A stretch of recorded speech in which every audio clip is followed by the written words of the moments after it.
अस्सलाम वालेकुम। हम समझते हैं आपने सलाम का जवाब दे दिया होगा ज़ेर लब, लेकिन अगर आप कमेंट सेक्शन में टाइप कर देंगे तो मुझको अच्छा लगेगा। आजकल हर इंसान तकरीबन किसी न किसी तरह की मुश्किलात और परेशानी में गिरफ़्तार है। तो मुश्किलात किसी भी किस्म की हो, चाहे वो बीमारी की सूरत में हो, मुख्तलिफ़ किस्म की बला हो, परेशानी हो, रिस्क की तंगी हो, या फिर जादू टोना या किसी की नज़र जलन हसद, इन सब से अगर महफूज रहना है तो हम सब जानते हैं कि हमारे बुज़ुर्ग हमें बचपन से बताते आ रहे हैं कि सदक़ा निकालने से इंसान मुख्तलिफ़ किस्म की जो बलाएं होती हैं उनसे बचता है, बलाओं को दफ़ा करता है। सदक़ा मुख्तलिफ़ किस्म के अमराज से निजात दिलाता है और नहूसत और इवन गर्दिश, जो सितारे अक्सर कहते हैं ना, सितारे गर्दिश में हैं तुम्हारे, तो सितारों की जो गर्दिश होती है या नहूसत होती है सितारों की, उससे भी सदका निकालने से इंसान का बचाव होता है। ज़रूर कीजिए, अपने तक मत रखिएगा, अपने बच्चों के लिए कीजिए, अपने माँ बाप के लिए कीजिए, माँ बाप को बताइए, और अपने जो आपके भाई बहन हैं, रिश्तेदार हैं, उन्हें भी, जिनसे आप मोहब्बत करते हैं, उनको भी बताइए कि ज़रूर करो। अगर आपको अपनी सही तारीख़ पैदाइश पता है तो तारीख़ पैदाइश के हिसाब से पहले देख लेते हैं क्या है।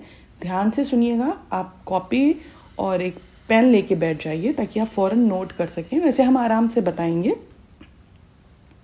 मान लीजिए अगर आपकी तारीख़ पैदाइश 21 जनवरी से 19 फरवरी के दरमियान है, ठीक है। अगर आपकी तारीख़ पैदाइश आप 21 जनवरी से 19 फरवरी के दरमियान पैदा हुए हैं तो आपका जो सितारा है वो ज़ुहल है। इसे आप कहीं पहले नोट कर लीजिए। पहले मैं ये बता दूं, फिर बताऊंगी कि किस तरह वो सदका आप निकालेंगे। और अगर आपकी तारीख़ पैदाइश 20 फरवरी से 20 मार्च के दरमियान है तो सितारा आपका मुश्तरी है। और अगर 21 मार्च से 20 अप्रैल के दरमियान है तो आपका सितारा मरीख है, ठीक है। 21 मार्च से 20 अप्रैल के दरमियान है तो सितारा मरीख है। आपकी तारीख़ पैदाइश 21 अप्रैल से 21 मई के दरमियान है तो सितारा ज़ोहरा है, ठीक है। ज़ोहरा यानी वीनस, सबको पता है। और अगर आप 22 मई से 21 जून के दरमियान पैदा हुए हैं तो सितारा आपका अतारू है। 22 जून से 23 जुलाई है अगर 22 जून से 23 जुलाई है अगर तो सितारा कमर है। 24 जुलाई से 23 अगस्त है, सितारा शम्स है, शम्स सूरज को कहते हैं। उसके बाद अगर आप 24 अगस्त से 23 सितंबर के बीच में पैदा हुए हैं उसका सितारा अतारू है। फिर 24 सितंबर से 23 अक्टूबर के दरमियान सितारा ज़ोहरा है। 24 सितंबर से, फिर से सुन लिए, 23 अक्टूबर के दरमियान सितारा ज़ोहरा है। फिर 24 अक्टूबर से 23 नवंबर के दरमियान है तो सितारा मरीख है। 24 नवंबर से 23 दिसंबर के दरमियान है तो सितारा मुश्तरी है। और उसके बाद जो सबसे लास्ट आता है 24 दिसंबर से 20 जनवरी के दरमियान है तो सितारा ज़ुहल है। हमने कब से स्टार्ट किया था? हमने 21 जनवरी से स्टार्ट किया था और अब एंड कर रहे हैं हम 24 दिसंबर से 20 जनवरी के दरमियान सितारा ज़ुहल है। मुझे उम्मीद है कि आपने इसे नोट कर लिया होगा और आप इसे कहीं लिख चुके होंगे। अब मैं आपको एक चीज़ और बताना चाहती हूँ कि अगर आपको अपनी तारीख़ पैदाइश किसी को जैसे अक्सर नहीं पता होती, कुछ पुराने लोग होते हैं नहीं लिखा था या सिर्फ चांद की पता होती है, अंग्रेज़ी नहीं, क्योंकि ये अंग्रेज़ी के हिसाब से, तो भी कोई मसले की बात नहीं है। आप अपने नाम का पहला हर्फ जो होगा उसके हिसाब से अपना सितारा निकाल लेंगे। और आप परेशान ना होइए, हम फिर वो आपको बताने जा रहे हैं। स्क्रीन पर भी चलेगा ये, तो आप परेशान नहीं होइए और आराम से नोट कीजिए, आराम से सुनिए, दोबारा सुन लीजिएगा। थोड़ा सा अगर टाइम दे देंगे ना तो ये आपको समझ लीजिए ज़िंदगी बदल सकता है। इनके हिसाब से अपना सदका निकालिए और आप देखिए कि कितनी मुश्किलात बलाएं टलती हैं। जो काम रुके हुए होते हैं वो होते हैं। लड़की की शादी नहीं हो रही है, उसके ऊपर से सदका निकालिए, इंशाल्लाह शादी का बंदोबस्त होगा। रिस्क में अगर, कारोबार में अगर तंगी है, जॉब नहीं मिल रही है, आप ये वाला सदका निकालिए और अल्लाह से दुआ मांग के निकालिए। इंशाल्लाह आप देखेंगे कि सारे काम हो रहे हैं। तो टाइम अगर लग रहा है, आपको लग रहा है तवील हो रहा है, तो थोड़ा सा आप इसको बर्दाश्त कर लीजिए क्योंकि इसके फ़ायदे बेशुमार हैं। आपके नाम में अगर सबसे पहले जीम, खे, गाफ, से, सीन, शीन या स्वाद आता है तो आपका सितारा ज़ोहल है, ठीक है। या फिर आपके नाम का जो पहला हरफ है, अगर अलिफ है, लाम, ऐन, छोटी ये, जे, डाल, ज़ुआल, ज़ो और नून है तो मरीख है। ठीक है, आपकी स्क्रीन पे है, आप आराम से नोट कर लीजिए। फिर अगर आपके नाम का पहला हरफ बे, वाव, ते, रे या फिर तोय है तो जोहरा है। ठीक है, काफ, काफ, पे और गैन वालों का नाम अतारू है। अगर आपका नाम ये है, देखिए लिखी हुई है, दोनों तरह की है से होता है, तो आपका सितारा कमर है।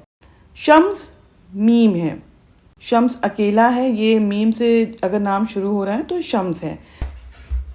अब अगर आपके नाम में पहला लेटर है फे, दाल और चे से, तो आपका सितारा मुश्तरी है। अपना सितारा पता चल गया है। अब इसके हिसाब से आपको सदका कैसे निकालना है। अब अगर देख लें, आपका सितारा मान लीजिए जोहरा है। ठीक है, देखिए जोहरा वाले ध्यान से सुनिएगा, नोट कर लीजिए।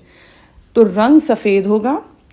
सफ़ेद रंग में आप देखिए क्या क्या चीज़ें आ जाती हैं, चावल, आटा, ज्वार, दूध और दही। तो जोहरा का सफ़ेद है, चावल, आटा, ज्वार, दूध, दही। आपने नोट कर लिया। ये है 700 ग्राम, या तो 700 ग्राम आप निकालिए या फिर 7 किलो, अगर आप अफोर्ड कर सकते हैं तो 7 किलो चावल या 7 किलो आटा या 7 किलो ज्वार। सबका निकालना, उससे कहीं छू ले। अब आपका आया जोहल। अगर आपका सितारा जोहल है, ठीक है, तो उसका रंग है स्याह या सलेटी। इसमें आपका साबुत उड़द दाल आ जाएगी, राजमा आ जाएगा और काला रसगुल्ला आएगा, काला जाम जिसे कहते हैं। इसका जो वजन है वो है 800 ग्राम या 8 किलो। ठीक है, 800 ग्राम या 8 किलो, नोट कर लीजिए। फिर आया आपका मरीख है, अगर आपका तो रंग सुर्ख और गुलाबी है। मकई, साबुत उड़द, गाजर और टमाटर। 900 ग्राम है क्वांटिटी। ये थोड़ा सा बड़ा पड़ेगा, लेकिन अब बहरा सदका है और आपको उससे फ़वाइद बहुत है तो करना तो पड़ेगा। या तो 900 ग्राम, तकरीबन वही 1 किलो से कम, या फिर 9 किलो। अब आते हैं हम शम्स पर।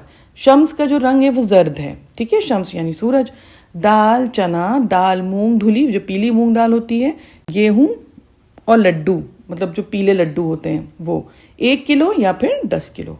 अब ये थोड़ा ज़्यादा है, 1 किलो आपने देना है। ये इनमें से कोई भी चीज़, दाल, चना, दाल, मूंग धुली हुई या फिर गेहूं या लड्डू। फिर आता है कमर। अगर कमर आपका सितारा निकला है तो सफ़ेद रंग है, चांद का रंग सफ़ेद होता है।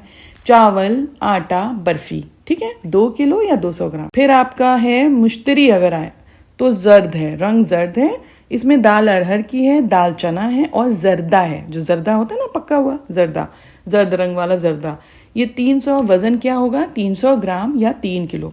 अतारू का रंग सब्ज है। अगर आपका सितारा अतारू निकला है तो सब्ज रंग है। दाल मूंग साबुत, जो हरी मूंग दाल होती है ना, बाजरा और या कोई भी हरी सब्जी, जैसे पालक है, लौकी है, मेथी है।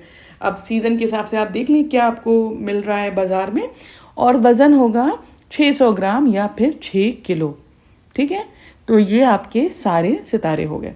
कहते हैं कि ये आप बेहतर होगा कि इंसानों को दें। अगर कोई इतना गरीब है, बस आपका रिश्तेदार नहीं होना चाहिए, तो कोई उससे आपका रिश्ता नहीं होना चाहिए, ऐसा इंसान हो उसको आप दे सकते हैं। या फिर दरख्त के नीचे भी डाल सकते हैं, जैसे चावल या आटा। आटा खासतौर से अगर किसी का है तो वो दरख्त में डाल सकता है नीचे, क्योंकि वो चींटियाँ होती हैं, बहुत सवाब है चींटियों को भी खिलाने का। या जंगल, कोई आस पास जंगल टाइप जगह है, यहाँ बहुत घने दरख्त हैं, तो वहाँ भी रख सकते हैं, बिखेर सकते हैं कि जंगली जानवर खा लेगा, तो भी उसका बहुत ज़्यादा सवाब है। इंशाल्लाह ये सब करने से जितनी भी परेशानियां हैं, बलाएं हैं, वो दूर होंगी और अमराज से भी निजात मिलेगी। जितनी भी आप, अगर कोई बहुत दिनों से कोई बीमारी से जूझ रहे हैं तो इंशाल्लाह उससे भी निजात मिलेगी। ये चूँकि एक मौलाना साहब ने ये बात बहुत अच्छी कही थी कि यूट्यूब पर अच्छे से अच्छा ख़तीब हो, जाकिर हो, लेकिन उस पर आप देखेंगे तो व्यूज़ बहुत कम होंगे। लेकिन अगर कोई ये बता रहा है कि ये कर लो तो तुम्हारा कारोबार चल जाएगा या पैसे मिल जाएंगे, तो आपने देखा होगा उस पर सैकड़ों, हज़ारों, लाखों की तादाद में व्यूज़ होते हैं। तो उससे क्या चीज़ पता चलती है कि तकरीबन आज के दौर में हर इंसान माशी तंगी से किसी ना किसी तरह से जूझ रहा है, कुछ ना कुछ परेशानी तो है। और अगर देखा जाए किसी को कुछ परेशानी नहीं है तो बीमारी आजारी है। तो बहरहाल ये एक पूरी सीरीज होगी। इसका अगला वीडियो जो सिर्फ रिस्क से रिलेटेड होगा, बहुत अहम वीडियो है वो भी, उसको भी नज़रअंदाज ना कीजिएगा। मैंने इसीलिए इसमें पार्ट 1 लिख दिया है ताकि आपको पता रहे कि एक पूरा एक पैकेज के तौर पे आप सब कीजिए। सदका निकालिए, जो आगे बता रहे हैं वो भी कीजिए। ये 3-4 चीज़ें जब आप मिल के करेंगे तो इंशाल्लाह आप खुद देखेंगे कि कितना आपको अच्छा लगेगा और जो भी आपको लग रहा है जो परेशानियाँ हैं, रुकावटें, वो दूर हो जाएंगी। शेयर करिए ज़रूर, ये हम हमेशा कहते हैं। ये ऐसी चीज़ है कि आप अपने तक नहीं रख सकते, आपने ये शेयर करना ही है। दूसरों की मदद करेंगे इस तरह से आप। और अगर आप तहज्जुद की नमाज में अपना या अपने घर वालों का दुआ जो होती है उसमें नाम शामिल कराना चाहते हैं तो कमेंट सेक्शन में अपना नाम टाइप कर दीजिए। शुक्रिया।